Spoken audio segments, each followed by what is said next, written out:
Learning मंत्रा के online पाठशाला में आप लोगों का स्वागत है। हम लोग राजनीति विज्ञान के सवालों को हल कैसे करें टॉप 10 श्रृंखला का अध्ययन कर रहे हैं और आज उसी में बात करना है हॉब्स लॉक और रूसो के राजनीतिक चिंतन के ऊपर 10 महत्वपूर्ण सवाल। 10 महत्वपूर्ण सवालों की श्रृंखला में आपसे आज पहला सवाल मैं पूछ रहा हूँ। सवाल यह है कि व्यक्ति की सर्वाधिक स्वतंत्रता कानून के चुप रहने में है। व्यक्ति की सर्वाधिक स्वतंत्रता व्यक्ति की सर्वाधिक स्वतंत्रता कानून के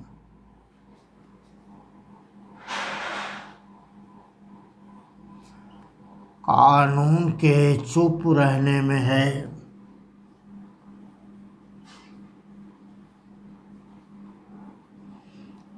यह कथन किसका है?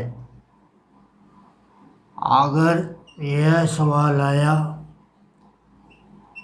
यह कथन किसका है, आपको यह सवाल पूछा गया और इसका अल्टरनेट दिया गया कि यह कथन है हॉब्स का, दूसरा यह कथन है लॉक का, या तीसरा यह कथन है रूसो का, या यह कथन है लेनिन का। तो आपको क्या लगाना है? यह बात किसने कहा है? यह महत्वपूर्ण कथन है किसका? यह महत्वपूर्ण कथन है हॉब्स का। हॉब्स का संबंध है इंग्लैंड से और हॉब्स के द्वारा इंग्लैंड के गृह युद्ध का दार्शनिक सत्यापन किया गया और 1642 से 1649 का, इसीलिए पूर्ण सत्तावाद का इनके द्वारा समर्थन किया गया था। इनका यह महत्वपूर्ण कथन है कि व्यक्ति की सर्वाधिक स्वतंत्रता कानून के चुप रहने में है। यह कथन है किसका? लॉक। यह कथन है हॉब्स का। लेकिन लॉक ने भी इसी से मिलता जुलता एक कथन कहा है और आपके एग्जाम में अगर यह सवाल आता है तो आपको बतलाना है there is no law there is no freedom. जहाँ कानून नहीं वहाँ स्वतंत्रता नहीं। यह कथन किसका है? लॉक का। और रूसो ने एक प्रसिद्ध कथन कहा है कि व्यक्ति स्वतंत्र रूप में जन्म लेता है और हर जगह जंजीर में जकड़ा हुआ है। यह कहना है रूसो का। लेनिन के द्वारा कहा गया कि जब तक राज्य होगा स्वतंत्रता नहीं होगी और जब स्वतंत्रता होगी तब राज्य नहीं होगा।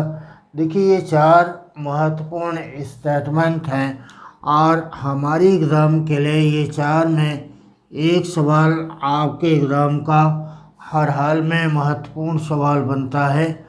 आपने इस कथन का सही उत्तर लगा दिया है हॉब्स, बट यह बात आपको नोट कर लेना है there is no law there is no freedom. जहाँ कानून नहीं वहाँ स्वतंत्रता नहीं।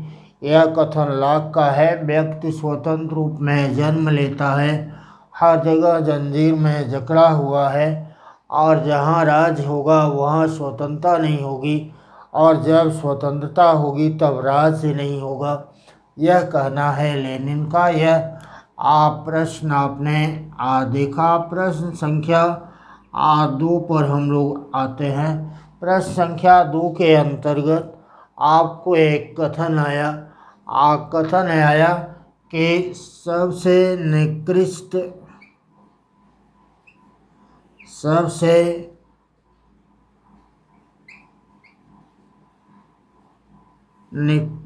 राज्य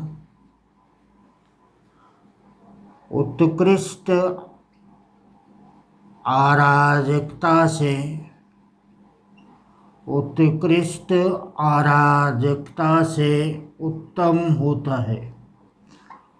उत्कृष्ट अराजकता से उत्तम होता है। यह कहना किसका है? यह कहना किसका है? अगर हमको यह सवाल आया, यह कथन है जेसमिल का या यह कथन है टी.एच. ग्रीन का या यह कथन है लोस्की का या यह कथन है हॉब्स का, तो आपको क्या लगाना है कि यह कथन है हॉब्स का। और हॉब्स के संदर्भ में अगर यह सवाल पूछा जाए कि हॉब्स ने यह बात क्यों कहा था, तो हॉब्स ने यह बात इसलिए कहा था क्योंकि उसने निरंकुश राजतंत्र का समर्थन किया।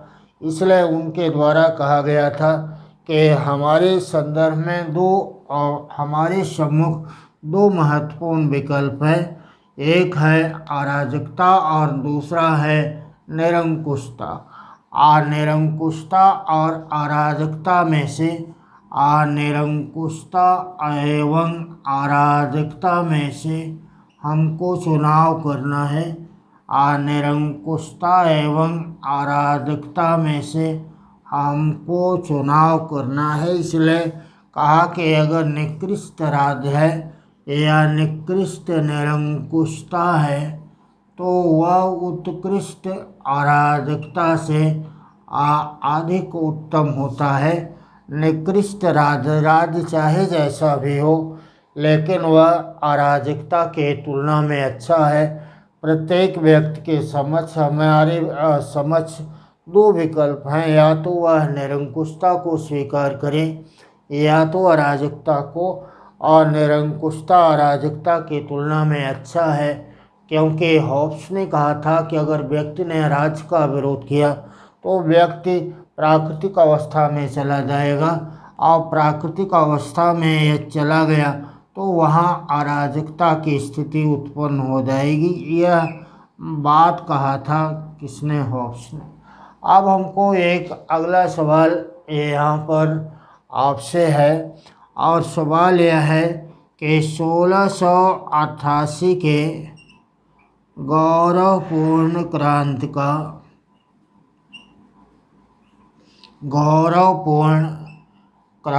का दार्शनिक कौन है? गौरवपूर्ण क्रांति का दार्शनिक कौन है? अगर हमको यह सवाल आया, उत्तर है लॉक का, उत्तर है हॉब्स का या रूसो का या स्पेंसर का, क्या लगाएंगे? 1688 के गौरवपूर्ण क्रांति का दार्शनिक सत्यापन किया लॉक ने। इसीलिए 1688 के गौरवपूर्ण क्रांति का मुख्य विषय था संसद और राजा के बीच में सत्ता का संघर्ष, और राजा के द्वारा औपचारिक सत्ता को स्वीकार किया गया और सभी शक्तियां संसद को प्रदान कर दी गई। इसी से संसदीय संप्रभुता का जन्म होता है। यह इंग्लैंड में डेमोक्रेटिक या संवैधानिक राजतंत्र की स्थापना में एक महत्वपूर्ण कदम माना जाता है। इसीलिए अगर हमको यह सवाल आता है कि संसदीय शासन प्रणाली का सर्वप्रथम समर्थन किसने किया, उत्तरदायी शासन का सर्वप्रथम समर्थन किसने किया, तो इसका उत्तर होगा क्या? इसका उत्तर है जॉन लॉक के द्वारा इस बात का प्रतिपादन किया गया। अगला सवाल हम लोगों को यहाँ पर यह है कि राज्य जीवन के लिए अस्तित्व में आया है, लेकिन अच्छे जीवन को बनाए रखने हेतु राज्य सद जीवन के लिए अस्तित्व में आया है। राज्य सद जीवन के लिए राज्य सद जीवन के लिए अस्तित्व में आया है, अस्तित्व में आया है। और अच्छे जीवन को बनाए रखने हेतु अच्छे जीवन को बनाए रखने हेतु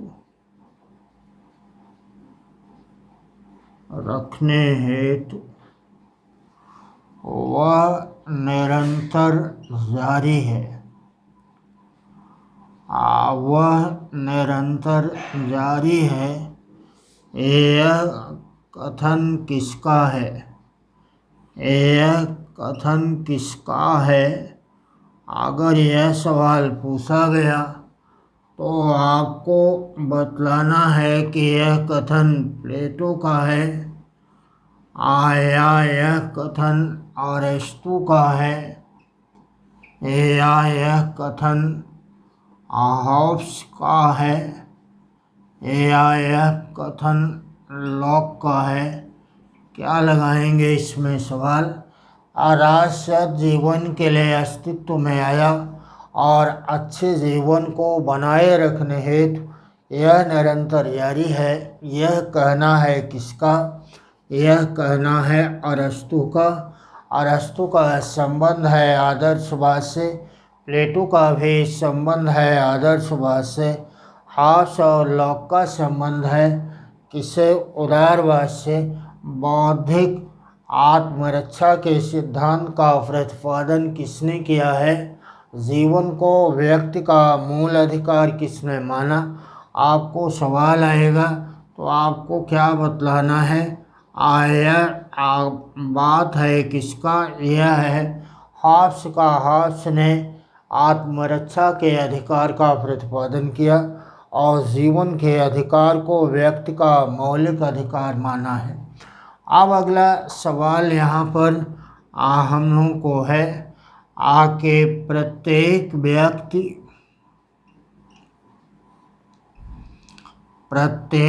व्यक्ति अपने मन, मस्तिष्क एवं शरीर का संप्रभु है। शरीर का असंप्रभु है। यह कथन किसका है? यह कथन किसका है? अगर यह सवाल पूछा गया तो हमको बतलाना है कि यह कथन हॉब्स का है या यह कथन एडम स्मिथ का है या यह कथन जे.एस. मिल का है या यह कथन लोस्की का है। तो सही उत्तर इसका क्या होगा?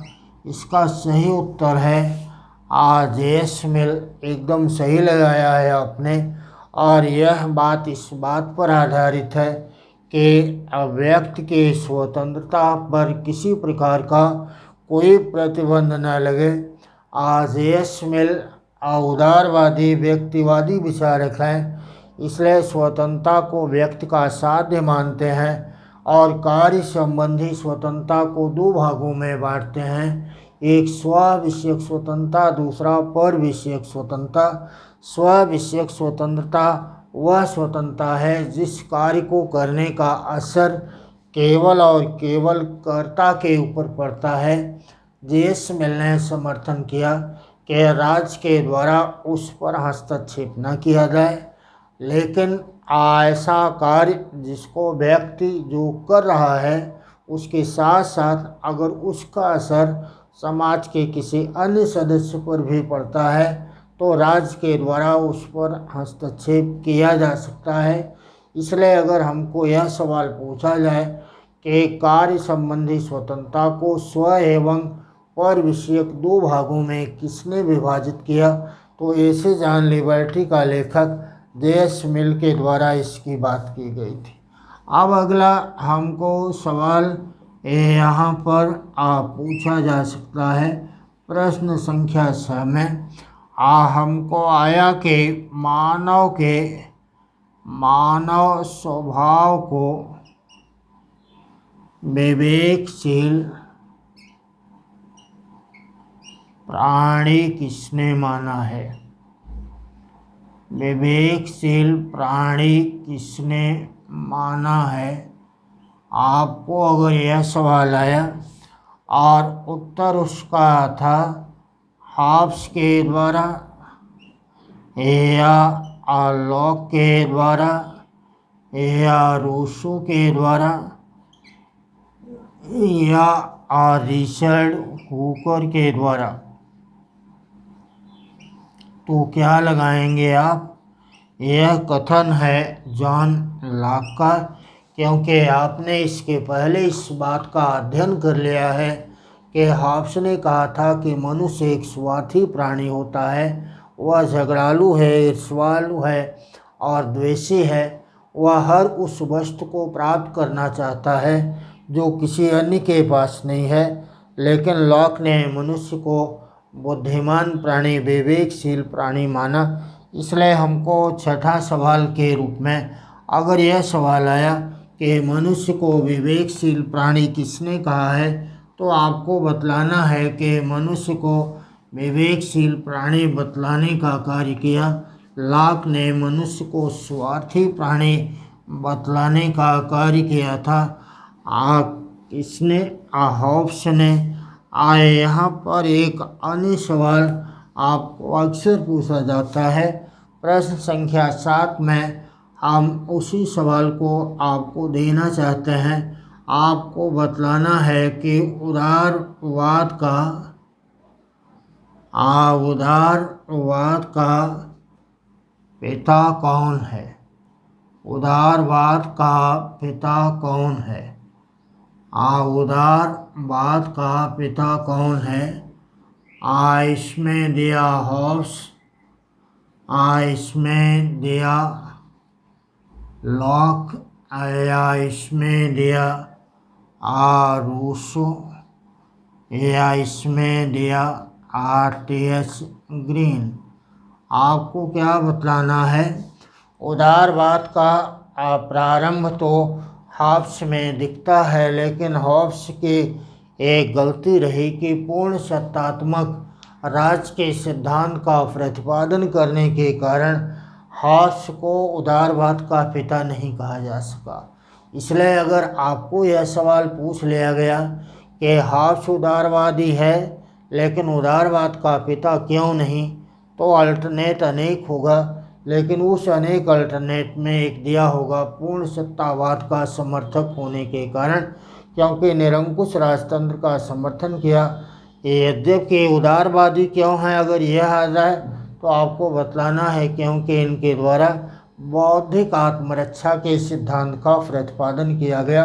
खैर ये बात तो आपने समझा, लेकिन यहाँ पर सवाल है कि उदारवाद का पिता कौन है? तो उदारवाद का पिता का नाम है जॉन लॉक। और उदारवाद राजनीति विज्ञान की वह विचारधारा है जिसके द्वारा व्यक्ति को साध्य माना जाता है और राज को साधन माना जाता है। राज का कार्य है कि वह व्यक्ति को उसके कार्यों में सहायता प्रदान करे। इसलिए इस उदारवाद का पिता ब्रिटिश चिंतक जॉन लॉक को कहते हैं। अगला सवाल हम लोगों का है प्राकृतिक अधिकारों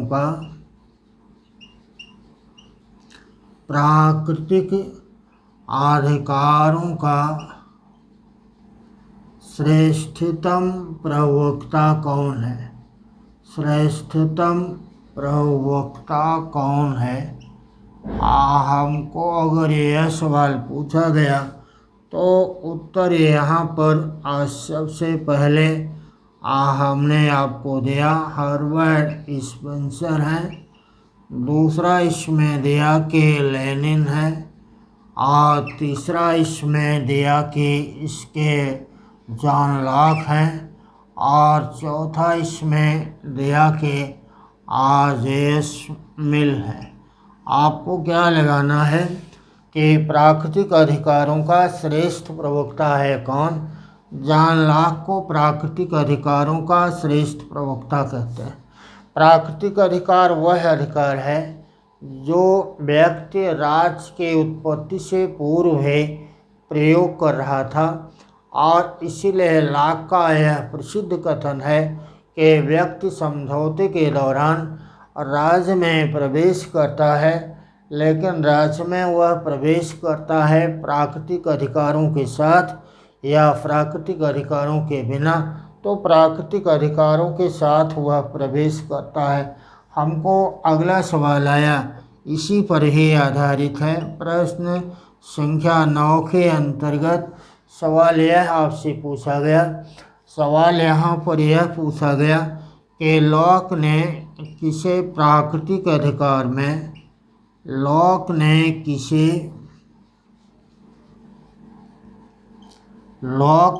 किसे प्राकृतिक अधिकार में, प्रकृति के अधिकार में शामिल नहीं किया है, शामिल नहीं किया है। पहला इसमें दिया था स्वतंत्रता,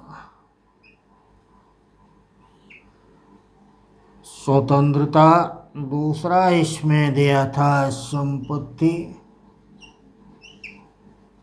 तीसरा इसमें दिया था जीवन, और चौथा इसमें दिया था समानता।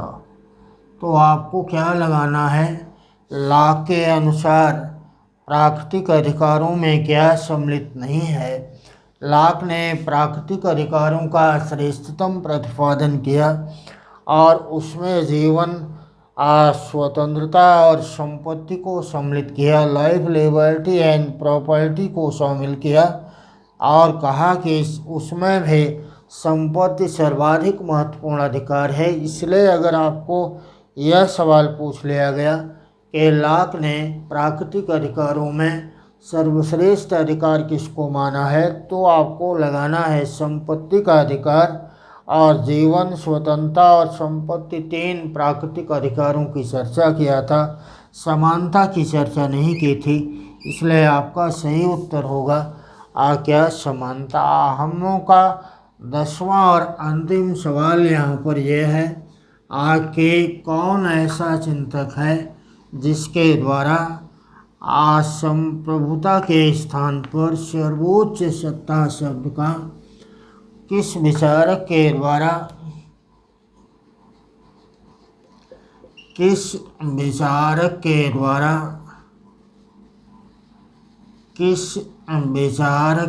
द्वारा संप्रभुता के स्थान पर, संप्रभुता के स्थान पर सर्वोच्च सत्ता शब्द का, सर्वोच्च सत्ता शब्द का प्रयोग किया गया।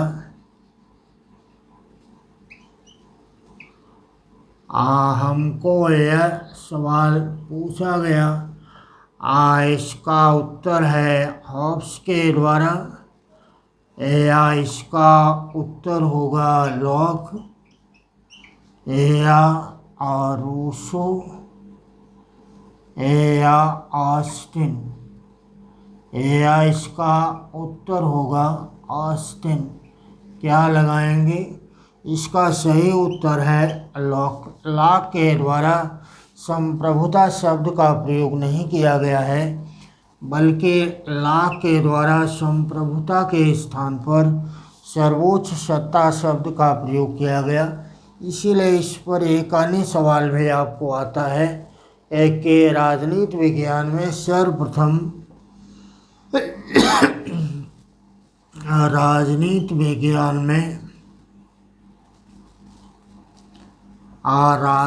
विज्ञान में सर्वप्रथम सीमित संप्रभुता का विचार, सीमित संप्रभुता का विचार,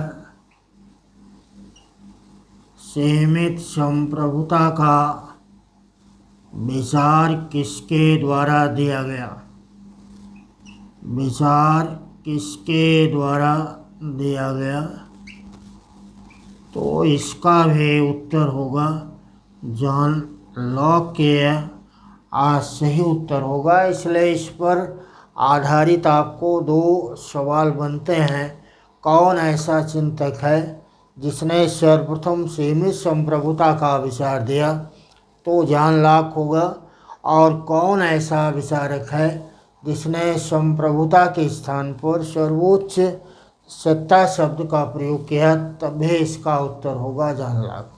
तो हम लोगों के टॉप 10 सवालों के राजनीति विज्ञान की इस श्रृंखला का ये अंतिम सवाल था। हमें उम्मीद है कि आपको ये क्लास समझ में आ रहा होगा और आपकी तैयारी में ये महत्वपूर्ण भी साबित हो रहा होगा। आप इन सवालों का अध्ययन करें। हमारा ऑनलाइन बैच भी आज चल रहा है और नए विद्यार्थी जो उस क्लास में एडमिशन लेने की इच्छुक हैं, दिए गए नंबर पर कॉल या व्हाट्सएप करके जानकारी हासिल कर सकते हैं। इसको अधिक से अधिक आप जो है लगाएं, हल करें और अपना स्वयं ही मूल्यांकन करें। चले, आज का ये क्लास हम लोग का यहीं तक था। अगले क्लास में हम लोग फिर मिलते हैं। तब तक के लिए धन्यवाद। जय हिंद।